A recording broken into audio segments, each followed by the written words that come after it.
Questions to Angela on integrated services, and in particular that aspect of bringing frontline services together, education and social care, in the way that Clacks and Stirling have embarked. Clearly there are great strengths and possibilities of outcome, but what, in considering that, did you see as any transitional difficulties? The changeover, I'll concentrate on the political one first of all. Management's actually been a bit more straightforward, I have to say. But the key thing in terms of the transition was managing and aligning the politics, to be honest.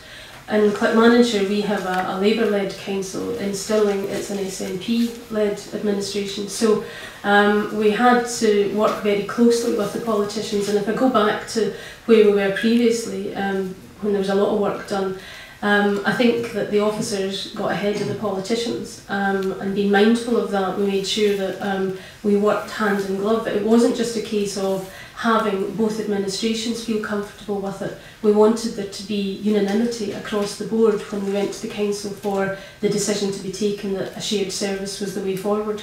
And that was what we got, so that we did a lot of work in terms of that transition. I think the anxiety around with the politicians was that somehow their local accountability would be diminished, and that the lead authority would then determine the strategy and the policy that would be applied across both areas. The model that we've built up ensures that that doesn't happen. Our councillors will determine Clackmannanshire policy and strategy. Stirling will do the same for their area. That's not to say that as we move forward in this and become a bit more confident in it, that we don't converge on single strategies and policies. Okay, there's a question in the middle here, Peter.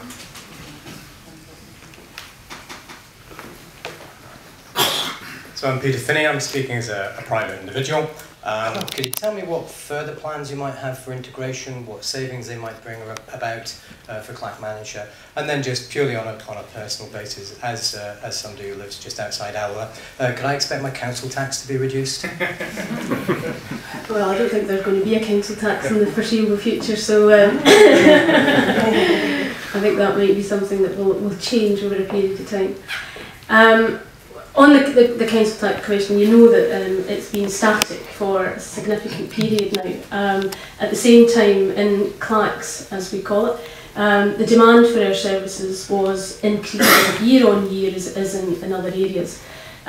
So it was a case of we needed to do an awful lot more with the money that we had, and we needed to address the increased demand that we had both within our schools, because we've got an increasing young population, and we also have a greater demand on our older population and the services that run that.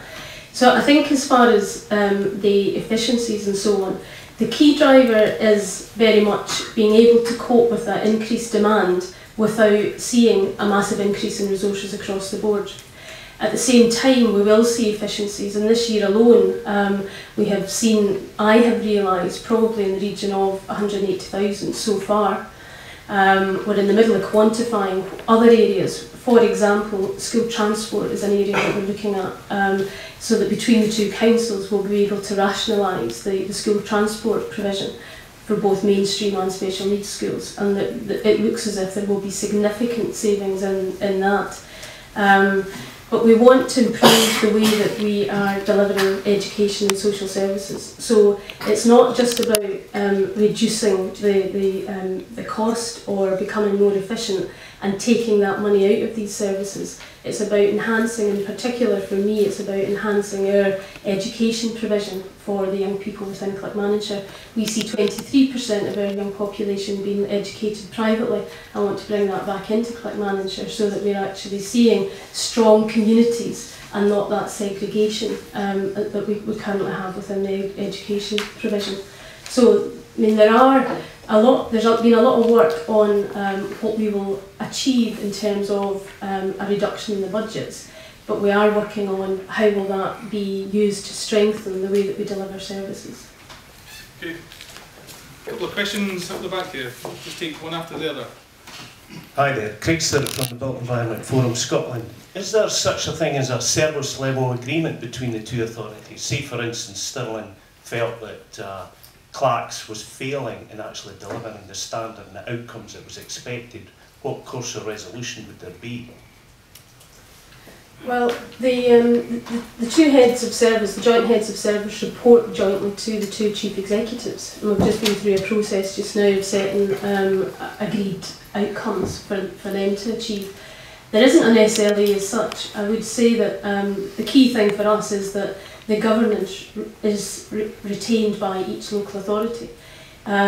So on our side, if Stirling felt that for whatever reason the social services wasn't coming up to scratch, Stirling Council, through their scrutiny process, would then be able to challenge the way that we are organising that service.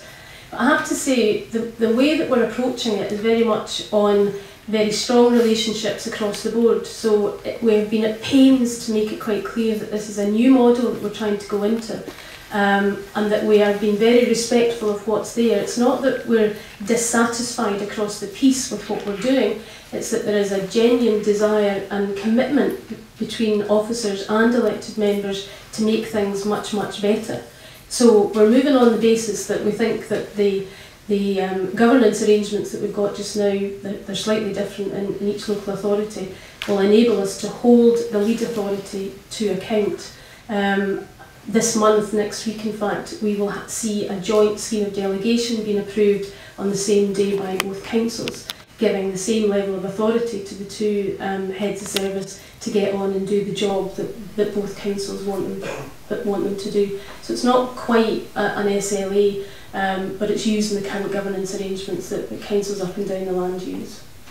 Okay, Pat.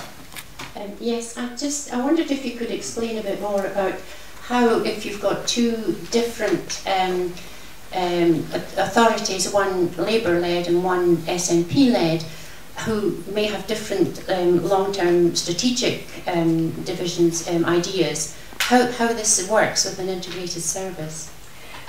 As I said earlier, the governance has been really crucial in all of this, and it was one of the reasons that it failed previously, because the proposal would be that it would go to a joint board, and that the policies and the strategies approved by that joint board would be implemented across both areas. Within the arrangement that we have just now, if, for example, we spend proportionally a higher amount on early years within Clackmannanshire than our counterparts do in Stirling, they spend more on secondary education than we do in Clackmannanshire. Now, that analysis has been undertaken. We want to see what the outcomes are for that particular policy approach that each of us has adopted.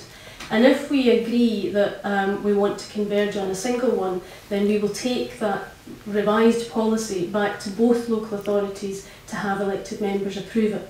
So the same process as you would do for an individual local authority will apply, albeit that we will have the combined capacity at a management level working to, I suppose, best practice across the board, not just what we're currently doing within Clacks and Stirling, but looking much broader afield at what we might do differently, because it is generating increased capacity, certainly for us. Angela, can I just ask, as a follow-up to that, on the political culture aspect, one of the hopes of the move to single transferable vote and multi-member wards and coalitions and all that comes with that was that you would get the opportunity for what we've called more political neurons, if you like, attachments between different parties and different councils, because you've got more points of contact, because you've got more people involved. Has that helped in your case in terms of driving forward the political partnership? Yeah, it probably has. I think, going back to Old Central Region, a lot of the elected members that currently serve on both councils went back to that era as well, so that they've served together. I think one of the key things that we did though, when we were aligning the politics, as we say, Stirling SNP administration came and spoke to our opposition in Clackmannanshire and explained their rationale for it, the benefits that they saw. Our Labour administration in Clackmannanshire went to Stirling and did the very same. And that process, there was a bit of toing and froing over the summer of last year before we got to a point where there was unanimity across the parties, and that was including the independents as well. We could see the benefits in what we were trying to achieve. Okay, and on that unifying note, can we pick up your yes or no? and decide whether you're yes in favour. Who's yes in favour of Angela's integrated service approach? Gee whiz, we're a common bunch of, oh, there's a bit of dissension in the back there. Okay, can we thank Angela for her presentation? Now, moving on with a similar but significantly different approach, and as trailed in the Herald today, Iain Robertson from West Dunbartonshire is going to talk about, I'm going to say, amalgamation of councils with a small a and a small c, and Iain will explain.